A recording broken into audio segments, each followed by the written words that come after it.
हरिओम। श्रीमद् भगवद गीता और आज हम आरंभ कर रहे हैं अध्याय 4 और अध्याय का नाम है ज्ञान कर्म संन्यास योग। श्री भगवान बोले, इस अविनाशी योग का ज्ञान मैंने सूर्य से कहा था। सूर्य ने मनु को और मनु ने इक्ष्वाकु को कहा। बहुत ही महत्वपूर्ण बात भगवान चौथे अध्याय के प्रारंभ में कर रहे हैं। वो ये कह देना चाहते हैं कि ये जो ज्ञान की बात मैं तुझसे कर रहा हूं, ऐसा नहीं कि ये बस अभी का है, मेरी उपज है, मेरे अंदर ये भाव आया, मैंने शास्त्र को पढ़कर, मैंने कहीं से सीखकर। भगवान कह रहे हैं ये जो प्रक्रिया है ये अनादि काल से चली आ रही है। यहां पर कुछ बातें थोड़ा और गहरे स्तर पर हम समझेंगे।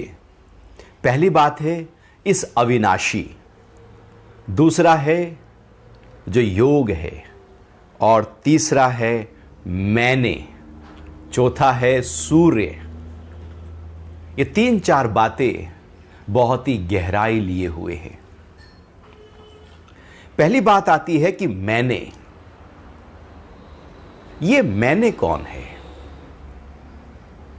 भगवान श्री कृष्ण अब जब कह रहे हैं कि मैंने ये ज्ञान सूर्य को दिया था,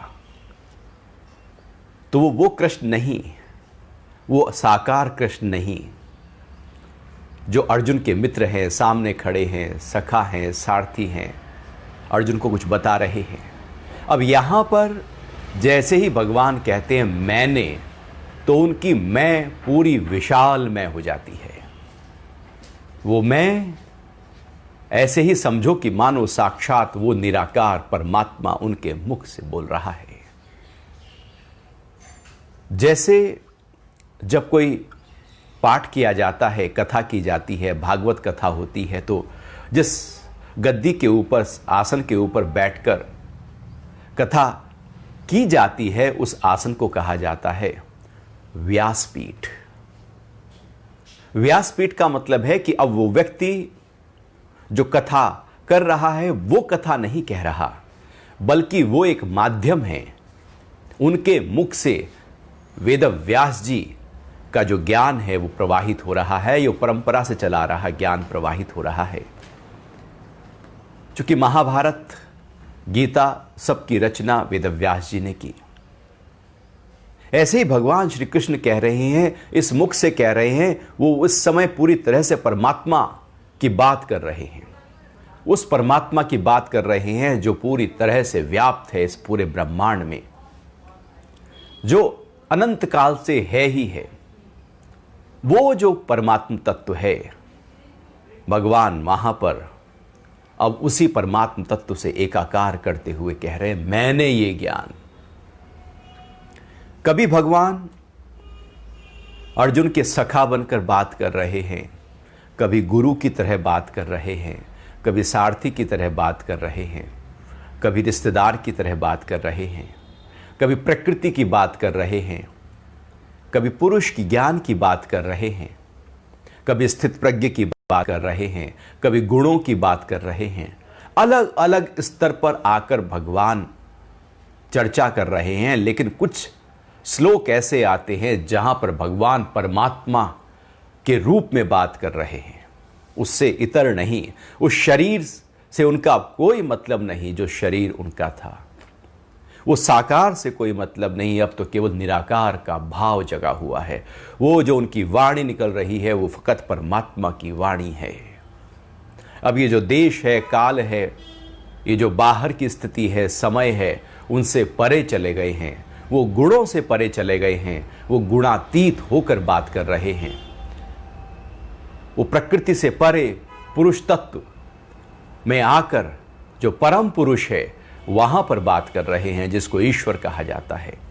तो जब भगवान कह रहे हैं मैंने, तो समझो कि परमात्मा की वाणी आ रही है।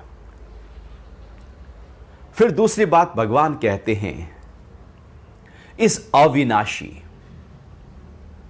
अर्थात जो अविनाशी ज्ञान है, ये जो ज्ञान है जिसकी बात भगवान कर रहे हैं, ये वो ज्ञान नहीं जो अभी है फिर नहीं रहेगा, उसका रूप बदल जाएगा, स्वरूप बदल जाएगा। ऐसा नहीं है। वो जैसा है, जैसा था, वैसा ही भगवान हू बहू उसका वर्णन कर रहे हैं। और भगवान ये कह रहे हैं कि जो ज्ञान है, ये जो योग है, ये अविनाशी है। क्योंकि एक होता है विनाशी, जिसका विनाश हो जाए, जो नष्ट हो जाए, जो पूरी तरह से लुप्त हो जाए, जो खो जाए, जो परिवर्तित हो जाए, जो बदलता रहे, जैसे प्रकृति का ज्ञान है। प्रकृति के ज्ञान को विनाशी ज्ञान कहा जाता है, अनित्य ज्ञान कहा जाता है, परिवर्तनशील ज्ञान कहा जाता है। इसमें बदलाव है। प्रकृति की कोई भी नॉलेज आप लें, बदल जाएगी। आप इतिहास पढ़ें, वो बदलते रहेंगे। आप कुछ भी, आप यदि लेटेस्ट टेक्नोलॉजी में भी जाएं तो वो भी बदल जाएगी।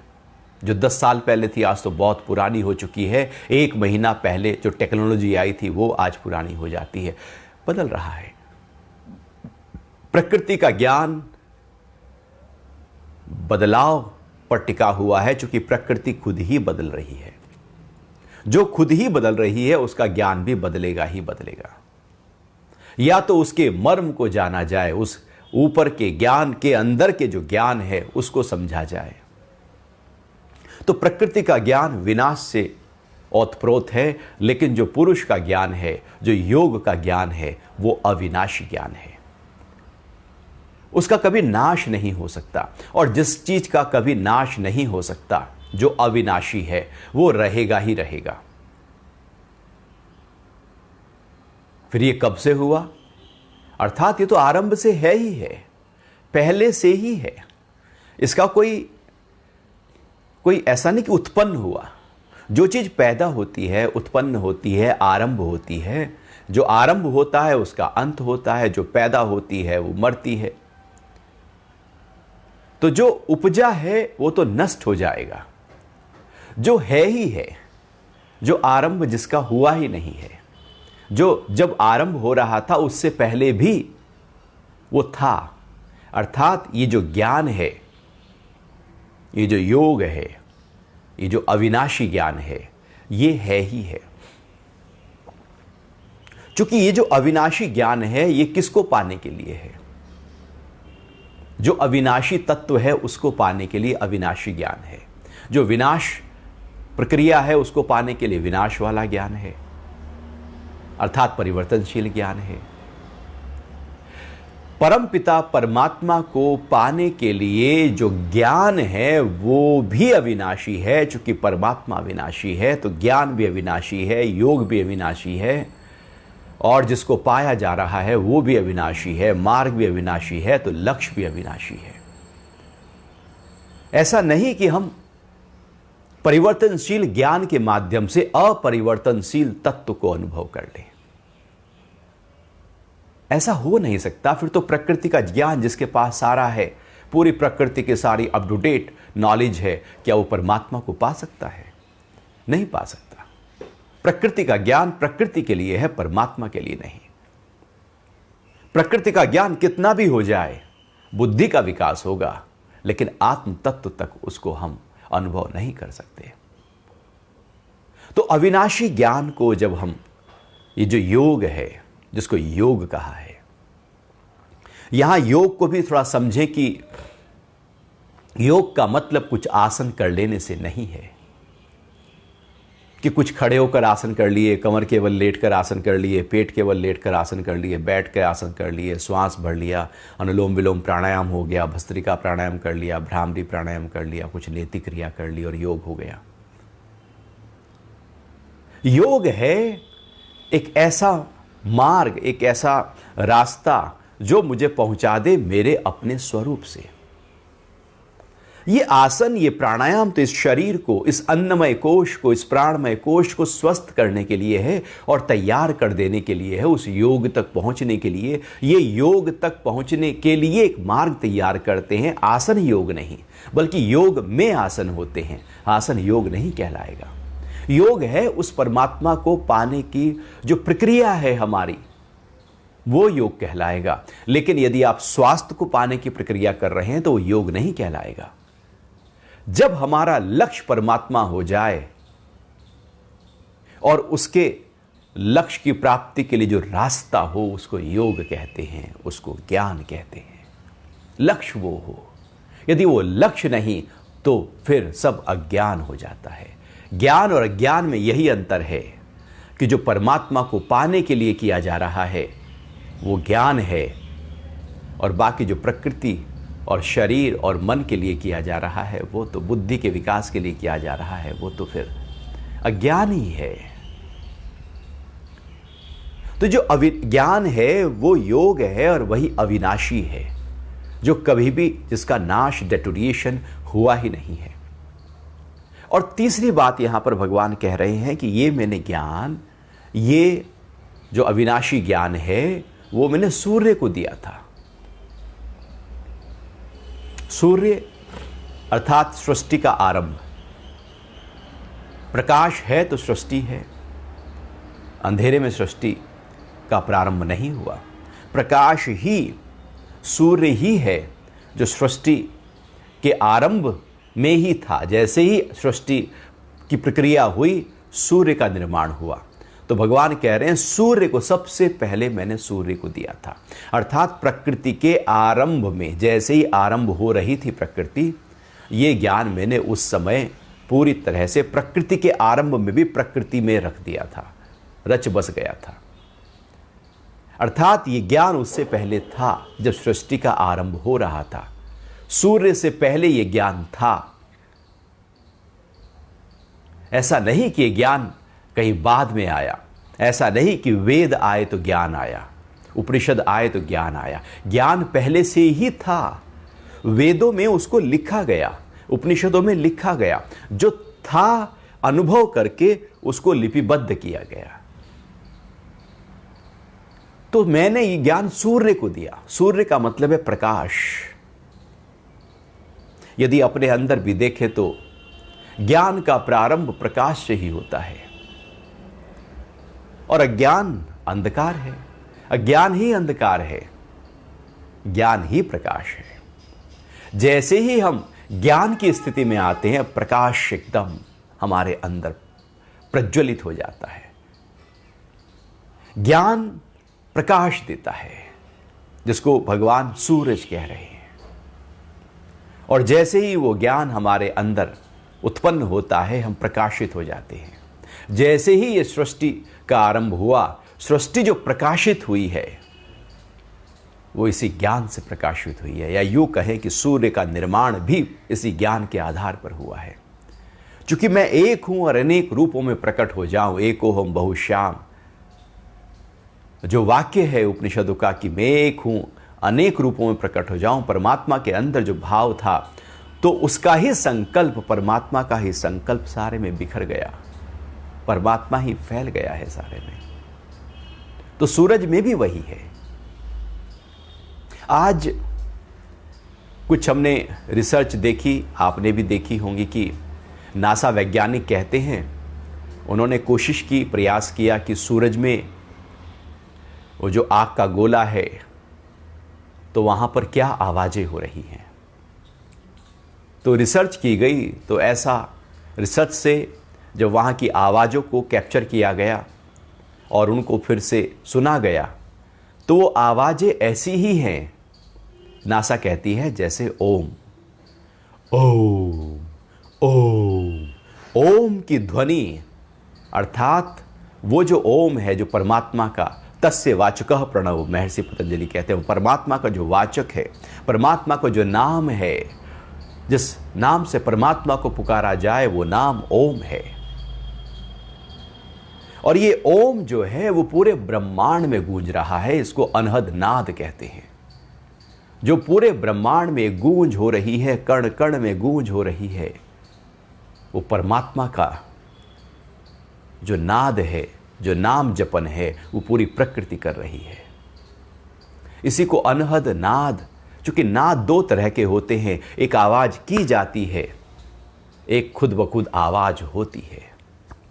जो आवाज की जाती है उसको आहत नाद कहते हैं, जो खुद ब खुद ध्वनि होती है उसको अनहद नाद कहते हैं। परमात्मा की इस ध्वनि जो पूरे ब्रह्मांड में हो रही है, इस पिंड में हो रही है, उसको अनहद कहते हैं। और वही सूरज में आज भी ओम ओम की ध्वनि लगातार हो रही है। यह विज्ञान कह रहा है। भगवान कह रहे हैं कि मैंने अनादि में सूरज को दिया था, अर्थात सूरज तब से यदि अभी तक देखा जाए तो वो ओम ओम ही उसी ज्ञान को रटन कर रहा है, उसी ज्ञान से चल रहा है। वही ज्ञान उसके अंदर रचा बसा है, अर्थात पूरे ब्रह्मांड को, या यूं कहें हमारे इस धरती को जो जीवन मिल रहा है सूरज के माध्यम से। यदि सूरज नहीं तो जीवन नहीं। एक दिन यदि सूरज ना निकले तो धरती पर क्या हमें लगता है कि जीवन हो सकता है? जीवन एकदम धीरे धीरे खत्म होता चला जाएगा। पूरी धरती एकदम पूरी तरह से जड़ रूप में प्रकट हो जाएगी, क्योंकि जीवन जो मिल रहा है वो सूर्य से मिल रहा है। और भगवान कह रहे हैं कि मैंने ये ज्ञान उसी सूर्य को दिया था। और विज्ञान कह रहा है कि सूरज आज भी ओम ओम का नाम रटन कर रहा है। अर्थात पूरी जीवन की प्रक्रिया में ज्ञान है ही है। ये नाश नहीं हुआ, चूंकि अविनाशी है, जू का त्यों है। कोई जान सकता है, कोई नहीं जान पाता। तो सूरज मतलब ये बाहर दिखता हुआ प्रकाश। सूरज मतलब आंख बंद करके जब हम अंतर्मुखी यात्रा में जाते हैं, ज्ञान की तरफ बढ़ते हैं, तो अंदर भी सूरज। भगवान आगे कहते हैं कि 1000 सूरज के समान। कृष्ण अर्जुन भी कह रहे हैं कि ऐसा अनुभव हो रहा है। मतलब सूरज मतलब प्रकाश, मतलब ज्ञान, मतलब योग। तो बहुत ही अनूठी बात भगवान मैं परमात्मा के रूप में कह रहे हैं। अविनाशी ज्ञान जो लगातार है ही है, और सूरज मतलब प्रकृति में पूरी तरह से वो ज्ञान रचा बसा है।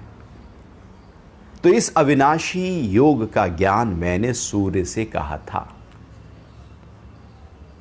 भगवान किस रूप में आकर ये बात कर रहे हैं, हम थोड़ा उसको आनंद ले सकते हैं कि कैसे भगवान एकदम विशालता में चले गए।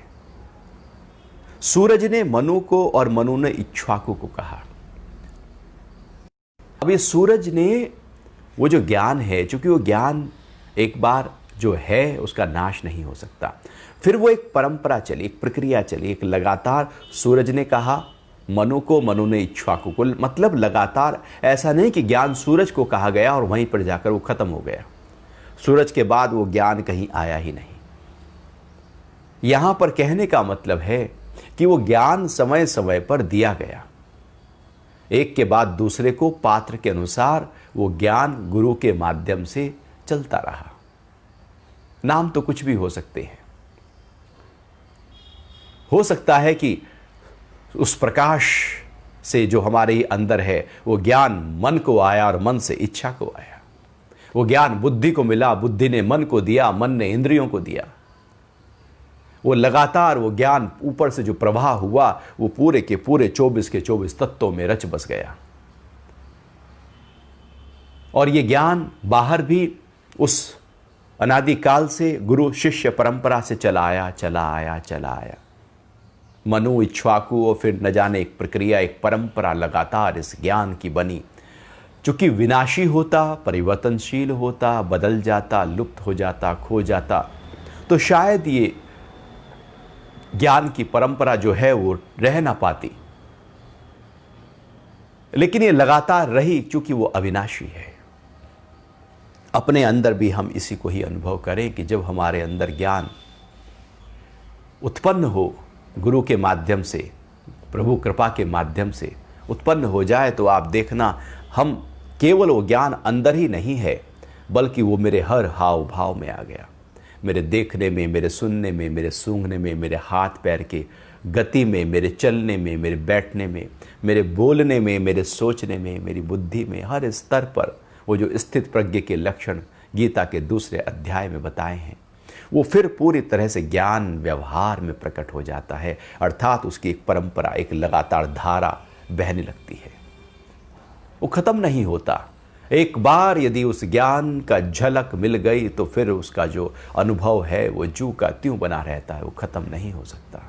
ज्ञान खत्म होता ही नहीं है, भले हम उसकी तरफ से मुंह मोड़ लें, हम उसका अनुभव ना करें, लेकिन वो जू का त्यों है। यदि आप आंख बंद करके बैठ जाएं तो इसका मतलब ये नहीं है कि सूरज चला गया। आप पूरे जीवन भर आंखें बंद करके पट्टी बांध कर बैठे रहे, फिर भी इसका मतलब ये नहीं होता कि सूरज कहीं है नहीं। सूरज है, मैंने ही आंखें बंद की है। कबूतर ऐसे ही तो करता है। अचानक जब बिल्ली सामने आ गई तो कबूतर तो घबरा गया कि बिल्ली तो झपटा मार के मुझे पकड़ लेगी। इतना भी मेरे अंदर, कबूतर उड़ सकता है, लेकिन जब डर आता है तो व्यक्ति अपनी सामर्थ्य को, शक्ति को भूल जाता है।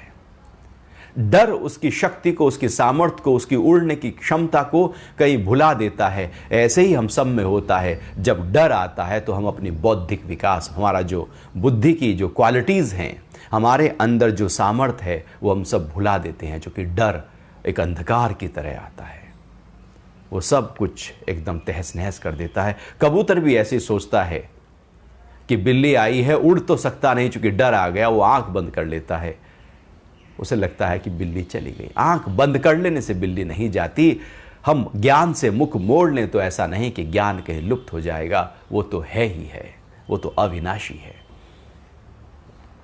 इसी को और गहरे तरीके से भगवान दूसरे श्लोक में फिर आगे चर्चा करते हुए कह रहे हैं कि हे परंतप अर्जुन, इस प्रकार गुरु परंपरा से प्राप्त इस योग को राज ऋषियों ने जाना, लेकिन बहुत काल से यह योग पृथ्वी पर नष्ट हो गया, प्राय नष्ट हो गया। पहली बात कह रहे हैं कि इस प्रकार गुरु परंपरा से प्राप्त इस योग को राज ऋषियों ने जाना। गुरु परंपरा, गुरु मतलब गुरुओं का भी जो गुरु है, जो अनादि गुरु है, जो प्रथम गुरु है, वो परमात्मा है, जहां से ज्ञान की धारा का प्रवाह प्रारंभ हुआ है। तो आरंभ वहां हुआ, उसके बाद धीरे धीरे वो ज्ञान बहना शुरू हुआ, बहना शुरू हुआ, बहना शुरू हुआ। परंपरा का मतलब है जो लगातार रहे। परंपरा का मतलब है जो है ही है, जो बह रही है। परंपराएं लुप्त नहीं होती, कंटिन्यूएशन। जैसे नदी बह रही है, सूरज की किरणें आ रही हैं, दिन बदल जाएंगे, महीने बदल जाएंगे, साल बदल जाएंगे, लेकिन लगातार एक परंपरा में, एक धारा में प्रवाह बह रहा है, जो लगातार बहता रहे। साकार बदल जाए, रूप बदल जाए, लेकिन पीछे से धारा वही बहती रहे। शरीर बदल जाते हैं, गुरु बदल जाते हैं, गुरु का नाम बदल जाएगा, शिष्य का नाम बदल जाएगा, लेकिन परंपरा नहीं बदलती। परंपरा का मतलब है लगातार बहती हुई प्रक्रिया, एक के बाद दूसरे के बाद तीसरे के बाद चौथे, और बीच में यदि कोई नहीं भी है तो भी वो लगातार बहने की प्रक्रिया चलती ही रहेगी। वो चलती रहेगी, बहती रहेगी। वो बहती रहेगी नदी समुद्र की तरफ, फिर समुद्र लौटकर बादलों के रूप में फिर से ग्लेशियर और फिर से नदी, और ये परंपरा लगातार चलती रहती है। ये थमती नहीं, लगातार है ही है। जो लगातार हो वह परंपरा है। परंपरा, गुरु शिष्य परंपरा इसलिए कहा है कि अनादि काल से है। वेद, यदि 10,000 साल पहले ऋग्वेद लिखा गया तो उससे पहले भी ये ज्ञान था, वो तो लिखा गया है। हजारों और लाखों वर्ष पहले भी ये ज्ञान जो का त्यों था, किसी ना किसी रूप में वो लगातार किसी ना किसी परंपरा और माध्यम के माध्यम से फिर माध्यम से फिर माध्यम से ये बहता गया, चलता गया, चलता गया। जो अविनाशी है वो तो बहेगा ही बहेगा। ज्ञान ठहरता थोड़ी है, ये तो बहता है, क्योंकि कण कण में विराज रहा है। जैसे मट्टी जब उपजाऊ होती है, उसमें बीज डालते ही एकदम अंकुरित आ जाता है। पूरी प्रकृति में वो ज्ञान रचा बसा है। जैसे ही कोई पात्र उपजाऊ हो जाता है, जैसे ही कोई पात्र तैयार हो जाता है, जैसे ही कोई पात्र अंतर्मुखी हो जाता है, वो अध्यात्म की तरफ, वो ज्ञान की तरफ, वो ध्यान की तरफ बढ़ने लगता है। जैसे कोई बाहर से अपने आप को हटाकर अंतर्मुखी यात्रा प्रारंभ कर देता है, जब अंतर्मुखी यात्रा का प्रारंभ होता है तो व्यक्ति पात्र बन जाता है उस परंपरा के, उस ज्ञान को अनुभव करने का वो पात्र है। वो तो बह रहा है लगातार। ऐसे ही जैसे आज आप देखें कि चारों तरफ वाइब्रेशंस हैं। आप अपने मोबाइल को कहीं भी ले जाएं, वहां पर सिग्नल्स हर जगह हैं। वो सिग्नल्स लगातार बह रहे हैं, बस डिवाइस चाहिए उसको कैच करने के लिए। फ्रीक्वेंसीज तो है ही हैं, बस रेडियो चाहिए फ्रीक्वेंसी को टैली कर लेने के लिए। ऐसा थोड़ी है कि पहले फ्रीक्वेंसी रेडियो खरीद के लाए फिर फ्रीक्वेंसी पैदा करेंगे, नहीं। फ्रीक्वेंसी पहले से है, रेडियो बाद में आया। वो टावर्स पहले लगे हैं और फिर मोबाइल बाद में आया। वो तैयारी पहले है, उसके बाद फिर आप कहीं भी उस मोबाइल को लेकर जाएं, वो कनेक्ट हो जाएगा। ऐसे ही परंपरा से ये ज्ञान ऐसे बह रहा है, लेकिन जैसे ही हमने अपना पात्र तैयार किया, हम उस शिष्य परंपरा में आ गए, हम उसको धारण करने वाली परंपरा में आ गए। तो जो गुरु परंपरा है, भगवान कह रहे हैं कि इस प्रकार गुरु परंपरा से प्राप्त इस योग को राज ऋषियों ने जाना। राज ऋषि, राज ऋषि का मतलब यह नहीं कि जो राजा हुए वो ऋषि बने। जो राजा है वो ऋषि हो सकता है, जो राजा है उसने ज्ञान प्राप्त किया तो वो ऋषि हो गया, राज ऋषि कहलाया, वो राजयोगी कहलाया। राज ऋषि का मतलब है कि जो ऋषि है वो राजा ही है, जिसको कुछ नहीं चाहिए। चाह गई चिंता मिटी, मनवा बेपरवाह। हमको कुछ नहीं चाहिए, हम हैं शहंशाह। शहंशाह वो है जिसको कुछ नहीं चाहिए। राजा वो है जिसको कुछ नहीं चाहिए। और जिसको कुछ चाहिए वो फकीर ही है, वो गरीब ही है, वो भिखारी ही है। कोई छोटा भिखारी है, कोई बड़ा, उसका पात्र बड़ा है, वो बड़े स्तर का भिखारी है, क्योंकि कुछ चाहिए।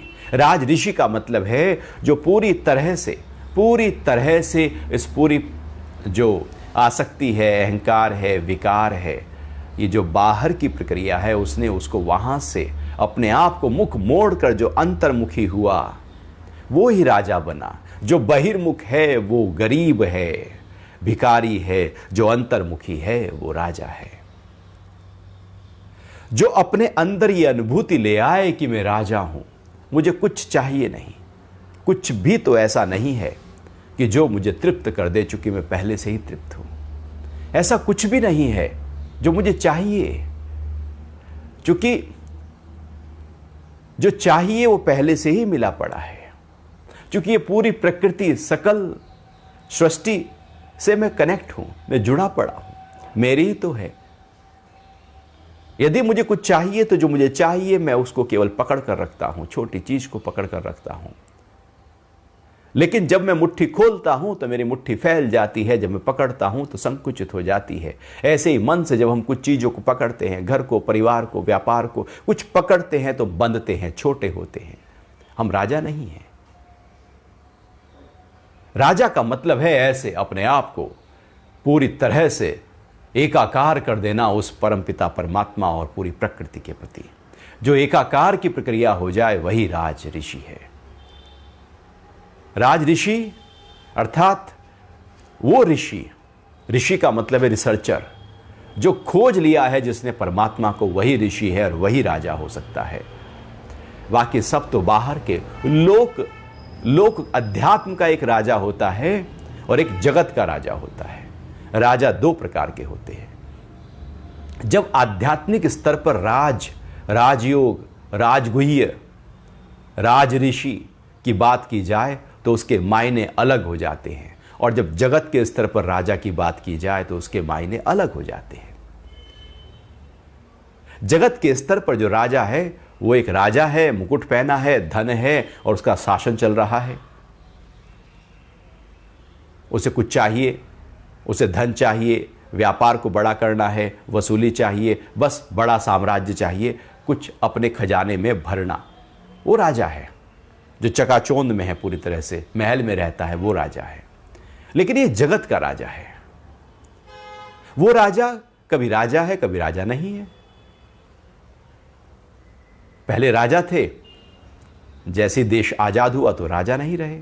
तो राजा रंक हो सकता है, जगत का राजा गरीब हो सकता है, जगत का राजा भिखारी हो सकता है, जगत के राजा का मुकुट उतर सकता है, क्योंकि वो जगत का राजा है। एक दूसरा राजा है जो आध्यात्मिक क्षेत्र में प्रयोग किया जाता है। राजा का मतलब जिसको कुछ नहीं चाहिए, जगत से कुछ चाहिए ही नहीं, सब कुछ अंदर उसको मिल गया है।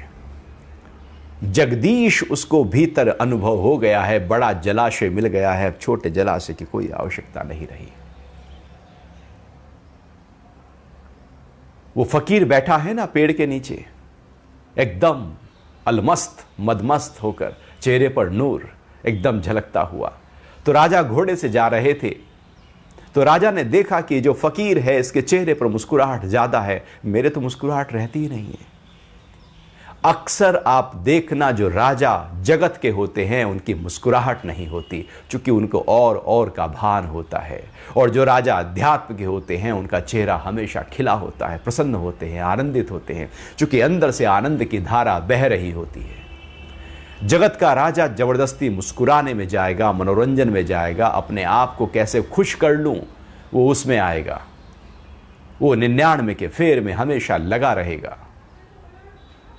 वो जगत का राजा बाहर के लोगों को दुखी कर सकता है, परेशान कर सकता है, हताश कर सकता है, नौकरी ले सकता है, पीड़ा पहुंचा सकता है, कष्ट दे सकता है। लेकिन जो अध्यात्म का राजा है वो केवल आनंद देगा, सुख देगा, ज्ञान देगा, प्रेम देगा, मुस्कुराहट देगा, वो देगा। जगत का राजा लेगा। तो राजा ने देखा कि वाह क्या फकीर है, घोड़े से उतरकर कहा कि मेरे भगवान आपके चेहरे पर बड़ा नूर है, क्योंकि वो राजा है। और जो उतरा है राजा वो कहने का राजा है, लेकिन इसके सामने आकर वो फकीर हो गया। सब कुछ हो, मुस्कुराहट ना हो, सब कुछ हो, आनंद ना हो, मौज ना हो, मस्ती ना हो, एकाग्रता ना हो, शांति ना हो, ठहराव ना हो, तो सब कुछ तो फीका है, बेकार है, बाहर का है। जीवन अंदर बह रहा है और हम बाहर चीजों को इकट्ठा करने पर लग गए। जीवन की जीवंतता का परिचय हमने नहीं लिया, लेकिन हमने फूलों से अपना संपर्क नहीं साधा, हमने कांटों से संपर्क साध लिया। इसलिए चेहरे की मुस्कुराहट कहीं खो गई, कट गई, फट गई, छिन्न भिन्न हो गई, क्योंकि कांटों से ही संपर्क साधा हुआ है। तो राजा ने कहा कि भगवान मेरे साथ चलो। तो उस फकीर ने कहा उससे क्या होगा, कि नहीं आप महल में रहोगे, सब आलिशान, सब बंदोबस्त आपके लिए होंगे। तो फकीर कहता है उससे क्या होगा। राजा भी सोच रहा है कि उससे क्या होगा। तो राजा ने कहा बस आनंद आएगा। तो फकीर कहता है वो तो अब भी है राजन, इतना बखेड़ा करूं, तेरे साथ जाऊं, महल में रहूं, वो बाहर कि सब चीजें इकट्ठी भी हो जाएं, उससे क्या होगा। वो आनंद जो उससे प्राप्त हो वो तो बिना कुछ किए है ही है। एक आनंद है जो कुछ करके प्राप्त किया जाता है, उसको सुख कहते हैं। एक है जो बिना किए प्राप्त किया जाता है, उसको आनंद कहते हैं। वो सांख्य की प्रक्रिया है, अप्रयास की प्रक्रिया है, अकर्म की प्रक्रिया है। बिना कुछ किए केवल अपने को जानकर वो जो अनुभूति प्रकट हो जाए वो एक अनूठा आनंद है। और जो कुछ प्रयास करके, कोशिश करके, धन कमा के जो इकट्ठा किया जाए वो सुख कहलाता है, वो चला जाता है। फिर प्रयास किया जाएगा, फिर आएगा, फिर चला जाएगा, उसकी ये प्रक्रिया चलती रहेगी। बाहर प्रयास है, प्रकृति में प्रयास है, लेकिन पुरुष तत्व में केवल जागृति है, केवल उसका अनुभव है। तो राज ऋषि का मतलब है कि जिसने अपने अंदर वो प्रक्रिया, वो जो ज्ञान गुरु परंपरा से चला रहा है उसको अनुभव किया है, वही राजा है, वही ऋषि है। वही ऋषि राजा कहलाया है, राज ऋषि हुआ है। इसलिए वो जो राज ऋषि है, राजाएं पहले ये प्रक्रियाएं थी, हमेशा से रही। हर राजा एक ऋषि को अपने पास रखते थे, अपने से ऊपर किसी को रखते थे, अपने गुरु को रखते थे। वो राजा पूरी तरह से बिखरे जिनके राज दरबार में उनके गुरु नहीं थे। हमारे यहां परंपरा रही है कि गुरु चाहे वो बड़ा व्यक्ति हो या छोटा हो, सबके ऊपर कोई ना कोई रहा है। गुरु सबके साथ रहे हैं। गुरु हो तो लगे कि हाँ कोई है, मुझे देख रहा है, मेरी गलतियों को देख रहा है, कोई तो है जिससे मैं पूरी जो उलझन है उससे सुलझा सकूं। नहीं तो उलझा ही उलझा।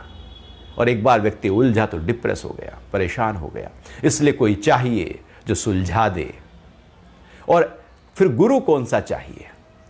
गुरु वो चाहिए जो राज ऋषि हो, जिसने अपने को जाना हो, वो गुरु। ऐसा नहीं कि कोई भी, वो जो कोई भी है वो कंसल्टेंट है। जिसने अपने को जाना है, वो जो राय देता है वो राय अनूठी होती है, अनोखी होती है। वो जो बाहर के कंसल्टेंट हैं वो राय कुछ अलग देते हैं। वो ऐसी राय देते हैं कि जैसे एक राजा के पैर में घाव हो गया, भर ही नहीं रहा था। वैद्य ने कहा कि देखो राजन, आपकी जो चमड़ी है ना बड़ी नाजुक है, और ये जो घाव हुआ है इस पे यदि आप कठोरता से आप कहीं भी चलेंगे, कुछ भी कठोर, कुछ नुकीली चीज़ आ गई, कुछ भी कांटा, कुछ भी रेत का कण भी आ गया तो ये परेशान करेगा आपको। इसलिए आप पूरी तरह से मखमल पर चलना। बात आई गई होगी, लौट के वो राजमहल में आए, मंत्री से कहा कि ऐसे ऐसे कहा मुझे कि मखमल पर चलना। तो राजा मंत्री ने कहा इसमें कोई बड़ी बात है। मंत्री ने सारे जहां जहां राजा चलता था वहां पर मखमल बिछवा दिया। सारे में मखमल, जहां भी राजा राजमहल से लेकर यदि कहीं घूमने भी जाए तो वहां भी मखमल, कमरे में जाए वहां मखमल, पूरे राजमहल में मखमल ही मखमल था। तो राजा ने देखा, वाह मंत्री, तुमने तो बहुत ही अच्छा ये उपाय निकाला कि जब मैं जहां जाऊंगा वहां मखमल होगा ही होगा। तो एक बार गुरु आए। क्योंकि गुरु जो हैं वो राजमहल में नहीं रहते। जब उनकी आवश्यकता होती है उनको बुलाया जाता है, वो तो अपनी साधना में है।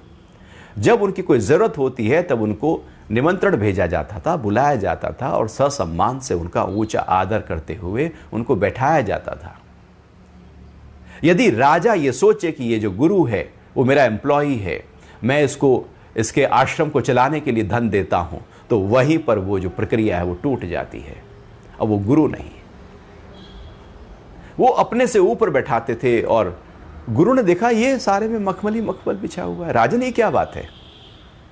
तो राजा ने सारी बात बताई कि पैर में जख्म है।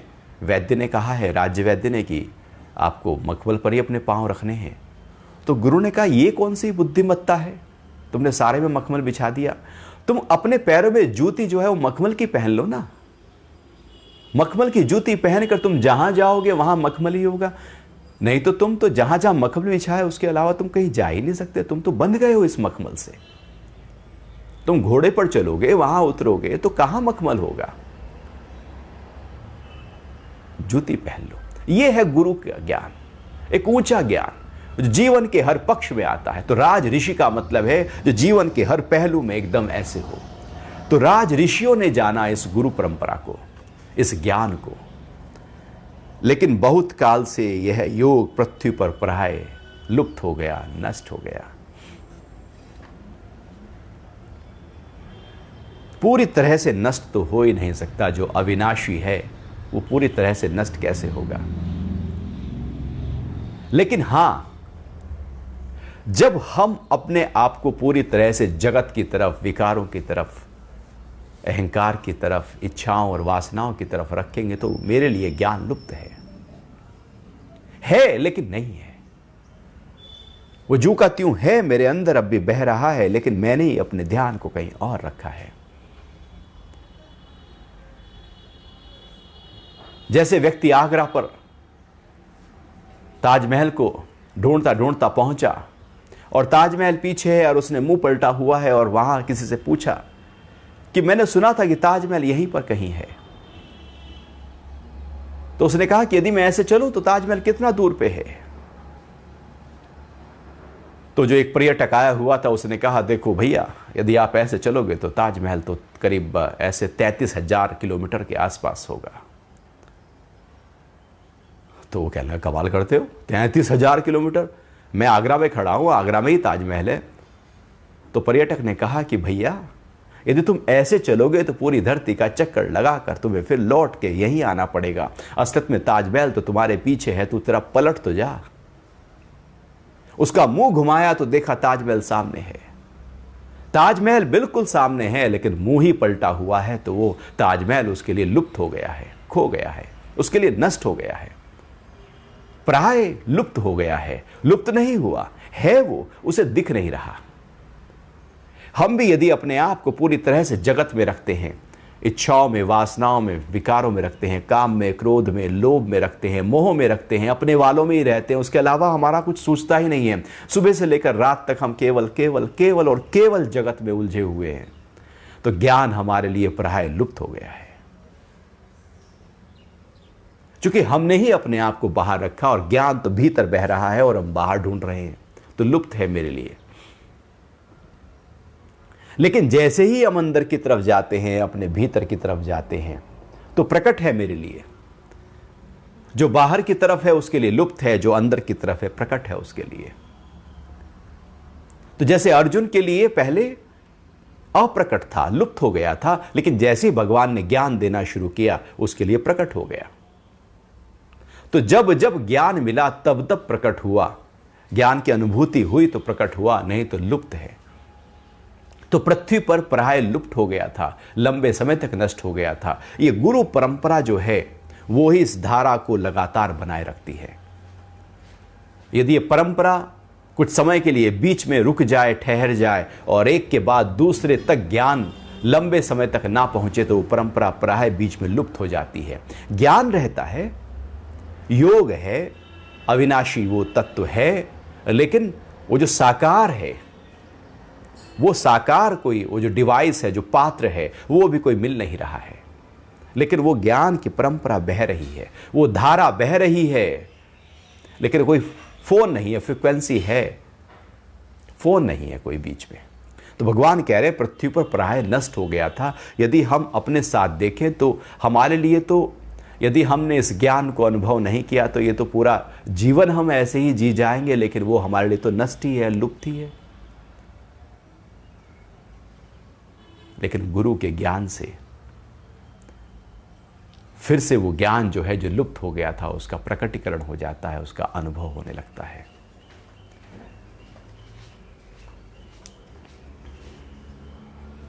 हे परंतप अर्जुन, इस प्रकार गुरु परंपरा से प्राप्त इस योग को राज ऋषियों ने जाना, लेकिन बहुत काल से यह योग पृथ्वी पर प्राय नष्ट हो गया था। अब ये स्थूल रूप से देखा जाए या इसको व्यक्ति विशेष से देखा जाए, तो व्यक्ति विशेष से ही हमें देखना चाहिए कि यदि हमने अज्ञान में हैं तो ज्ञान प्राय लुप्त है, और ज्ञान की तरफ आ गए तो ज्ञान फिर पूर्ण से प्रकट हो गया। आपका कोई प्रश्न उठ रहा हो, उस पर बात कर लेते हैं।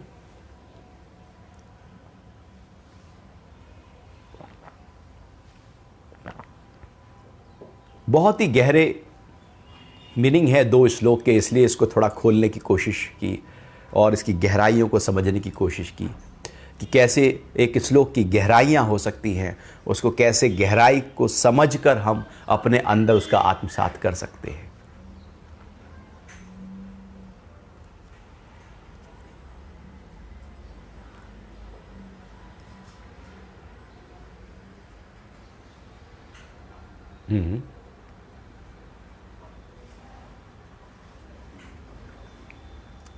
एक श्लोक और लेते हैं। हरिओम। हाँ,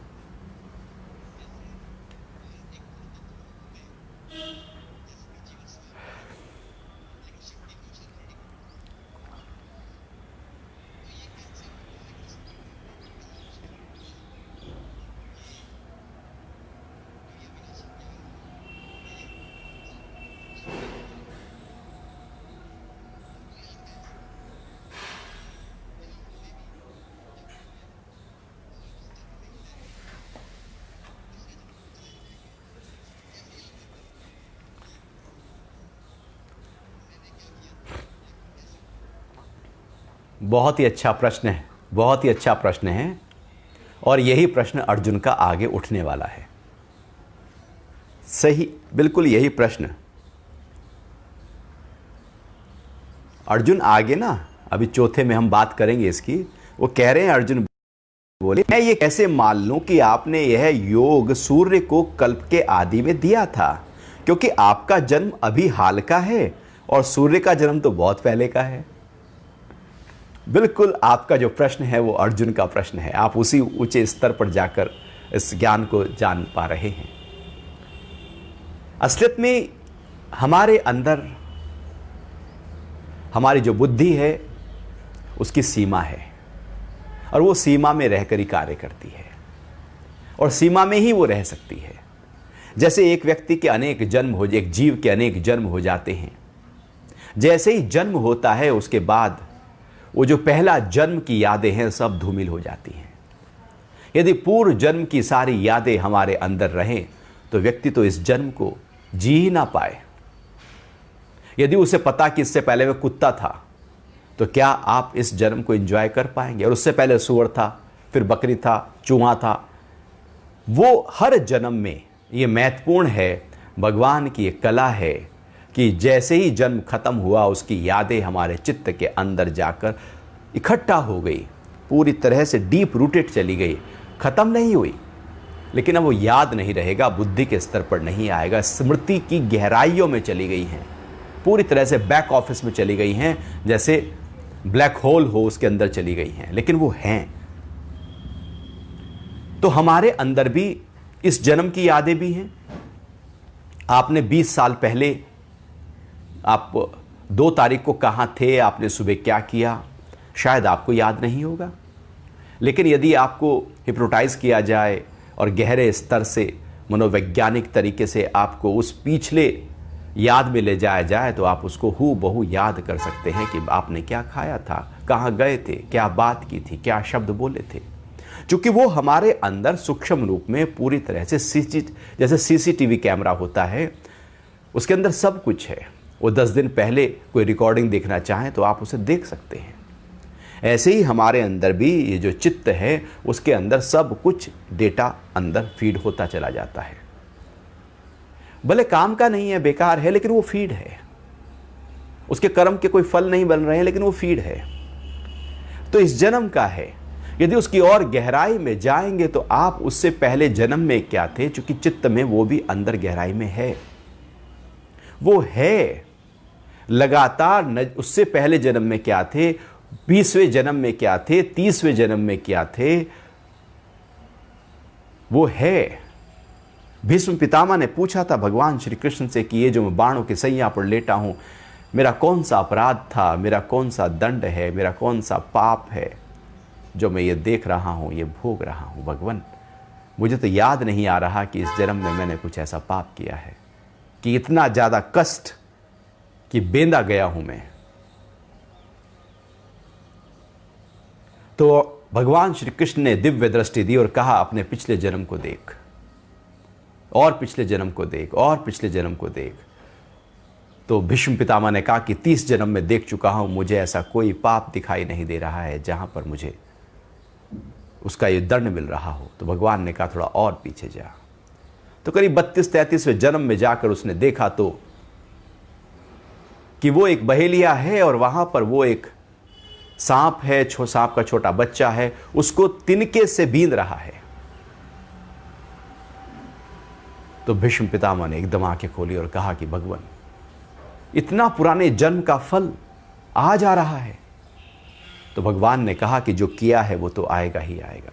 हमारे जितने भी जन्म हुए हैं सूक्ष्म रूप में, उनके सबके कर्म और उनके संस्कार हमारे अंदर हैं, हमें पता नहीं, हमें याद नहीं, लेकिन हैं।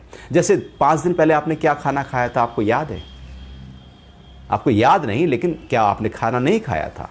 याद ना होना इसका मतलब ये नहीं है कि मैंने वो काम नहीं किया था। मैं मुकर जाऊं कि मैंने ये काम नहीं किया, लेकिन वो काम यदि मेरे द्वारा किया गया है तो मेरे द्वारा ही किया गया है। भले मुकर जाओ, मुकर जाने से क्या होगा, गहराई में तो वो है ही है, वो है ही है। तो यदि जन्म और पीछे गए और पीछे गए और पीछे गए और इतना पीछे चले जाओ कि जब सृष्टि के आरंभ हुआ था और सबसे पहला जो जीव बना था, जब सबसे पहले हम आए थे, यदि हजारों योनियों के पीछे चले जाओ, लाखों योनियों के पीछे चले जाओ, तो वहां पर हम कहां से आए? परमात्मा से ही तो आए हैं। ओरिजिन तो वही है ना। जैसे गंगा बह रही है और वो गंगा सागर में जाकर मिल जाती है, और गंगा सागर में आप खड़े हैं और आप देखें गंगा कहां से आई, तो आप थोड़ा कदम चलना शुरू करते हैं। आप चलते जाओ, आप देखते जाओगे तो और पीछे है और पीछे है और पीछे है। तो आप चलते जाओ गंगा को पीछे, कहां से आ रही है, कहां से आ रही है। तो आप यदि और पीछे पीछे पीछे पीछे जाते चले जाओगे तो हरिद्वार पहुंचोगे, फिर कहोगे ऋषिकेश, फिर ऊपर जाओगे गंगोत्री, और थोड़ा और ऊपर जाओगे तो गोमुख, जहां से थोड़ी सी धारा निकल रही है, और पीछे जाओगे तो ग्लेशियर दिख रहे हैं। अर्थात जैसे जैसे हम पीछे चले जाते हैं वैसे वैसे पीछे का ज्ञान होने लगता है, और जो सबसे बिल्कुल पीछे चले गए तो उसका ज्ञान हो जाएगा, जो परमात्मा मैं हूं, मैं जो हूं उसका अनुभव हो जाएगा। भगवान श्री कृष्ण आगे आंसर में यही कहते हैं कि तेरे भी अनेक जन्म हुए, मेरे भी अनेक जन्म हुए, तू नहीं जानता, मैं जानता हूं। अर्थात जैसे ही हम उस भाव में टिक जाते हैं, जो बिछुड़े हैं प्यारे से, भटकते दर बदर फिरते, हमारा यार है हम में, हमन को होशियारी क्या। कबीरदास जी का ये भजन है। बिछुड़े हैं प्यारे से, परमात्मा से हम बिछुड़े हैं, न जाने कितने जन्मों से बिछुड़े हैं, बिछुड़े हैं उससे, इसलिए भटक रहे हैं दर बदर, जन्म दर जन्म, योनि दर योनि भटक रहे हैं। हर योनि में दुख पा रहे हैं, दुख ही पा रहे हैं। तो जहां से बिछुड़े हैं वहां से फिर से लीन हो जाएं, हो सकते हैं, क्योंकि वहीं से बिछुड़े हैं। वो और मैं अलग नहीं है, एक, लेकिन हमने मुख मोड़ा हुआ है, हमने ही अपने आप को बाहर की तरफ रखा है। जैसे जैसे हम अंतर्मुखी यात्रा का आरंभ करते हैं, प्रारंभ करते हैं, ज्ञान के साथ जुड़ते चले जाते हैं, हम उस परंपरा के साथ जुड़ते चले जाते हैं, और फिर चले जाते हैं ओरिजिन में। आरंभ जहां से था, जैसे ही उस आरंभ में हम आते हैं, और भगवान श्री कृष्ण उसी आरंभ से बात कर रहे हैं कि आरंभ में मैंने ज्ञान सूर्य को दिया था। अर्थात भगवान एकदम वहां पहुंच गए जहां से उनकी भी परंपरा, चूंकि सबकी एक परंपरा है। जितने भी प्राणी हैं यदि वो पीछे जाएं, पिता, पिता के और पिता, उनके पिता, उनके पिता, उनके पिता, ऐसे पीढ़ी दर पीढ़ी पीछे जाते चले जाएं, जाते चले जाएं, जाते चले जाएं, तो अंत में क्या मिलेगा? जितना पीछे जाएंगे अंत में केवल परमात्मा मिलने वाला है और कुछ नहीं मिलेगा, क्योंकि परमात्मा से ही ये सब कुछ प्रकट हुआ है। तो यदि हम एकदम उस ज्ञान में आ गए तो वो जो पीछे जाने की प्रक्रिया है वो एक पल में हो सकती है, और नहीं तो धीरे धीरे धीरे धीरे धीरे धीरे हो सकती है। इसलिए ध्यान में जब हम ध्यान में उतरते हैं, ध्यान में बैठते हैं, ध्यान की गहराइयों में जाते हैं, तो पूर्व जन्मों के जो भी योनियां थी उनके संस्कारों का नाश हम करते हैं। इसलिए कुछ साधकों में जब वो ध्यान में उतरते हैं तो अलग अलग तरह की आवाज़ें निकालते हैं। कभी कुत्ते की आवाज़ निकालेंगे, कभी गधे की आवाज़ निकालेंगे, कभी कुछ आवाज़ निकालेंगे, कभी कुछ आवाज़ निकालेंगे, कभी रोएंगे, कभी आंसू बहाएंगे, कभी हंसेंगे, कभी खिलखिलाएंगे, कभी डिप्रेस होकर बैठ जाएंगे। अर्थात सारे पूर्व जन्मों के जो संस्कार थे वो ध्यान और साधना और शक्तिपात की साधना के माध्यम से नष्ट हो रहे हैं, खत्म हो रहे हैं। धीरे धीरे सफाई होती जा रही है पूर्व जन्मों की। एक वो तरीका है। एक दूसरा तरीका है कि एकदम गुरु के माध्यम से उस आत्मज्ञान की स्थिति को प्राप्त कर लें, जो सांख्य की प्रक्रिया है, जो कुछ करने की नहीं बल्कि अपने को जान लेने की प्रक्रिया है। यही राजयोग है, या कुछ करना नहीं, बस आप राजा हो जाते हैं।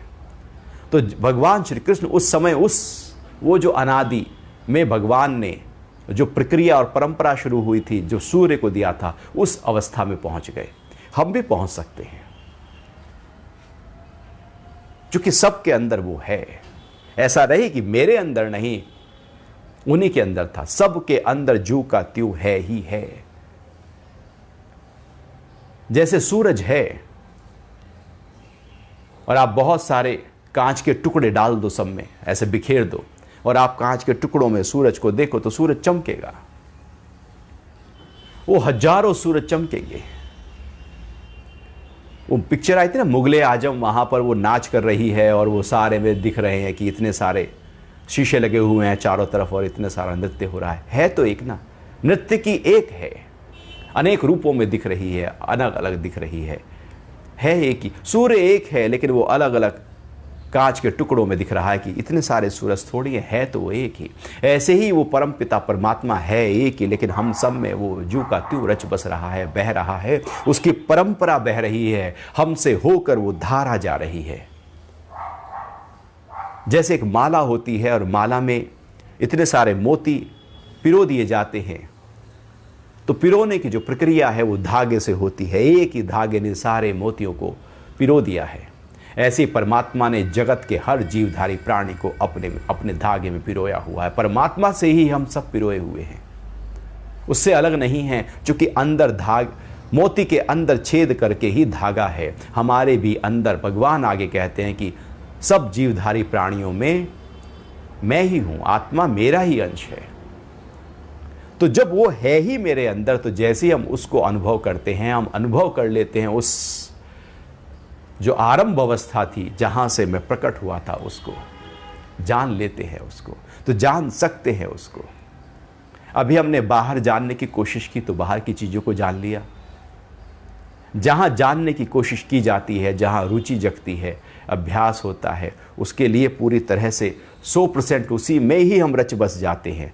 तीव्र तीव्र संवेग पैदा हो जाते हैं।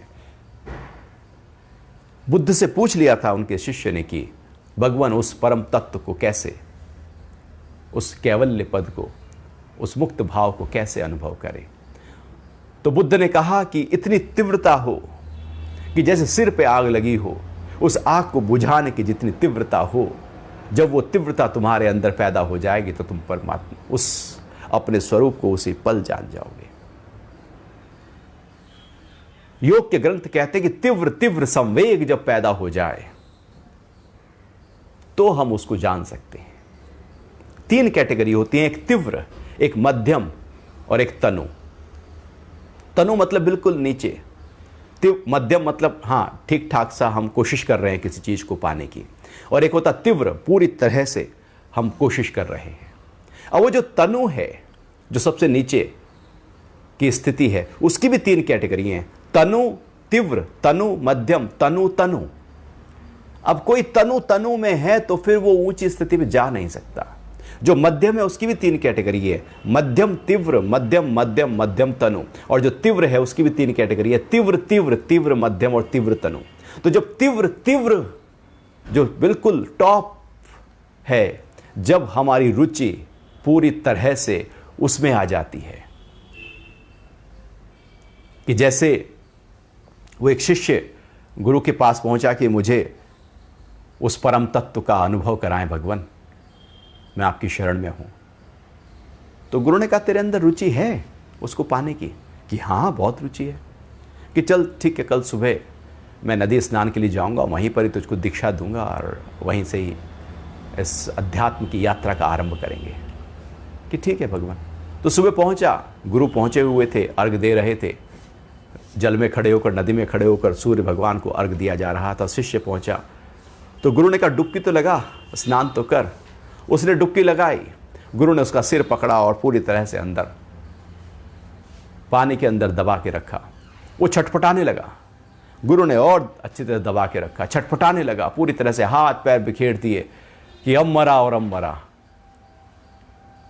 जैसे ही लगा गुरु को कि ये तो पूरी तरह छटपटा रहा है, गुरु ने एकदम हाथ हटा दिया।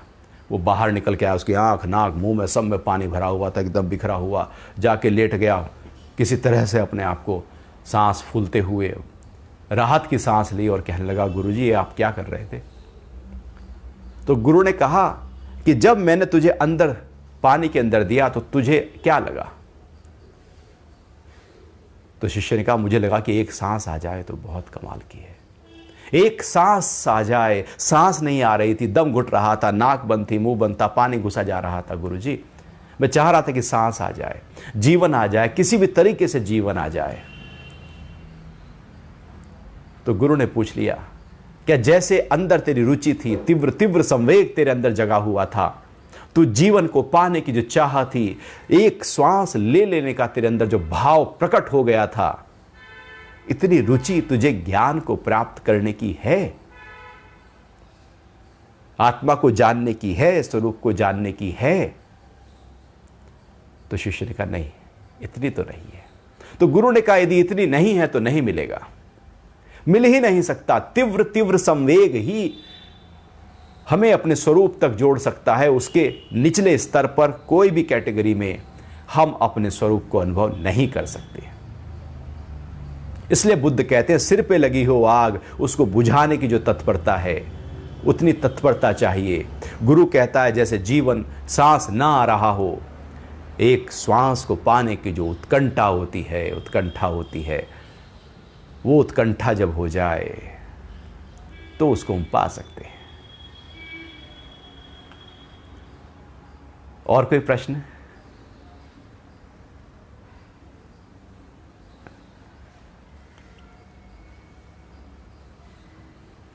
तो तीसरा श्लोक तो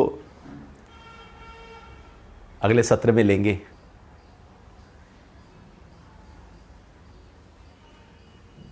तो आज के लिए फिर इतना ही रखते हैं। हरि ओम।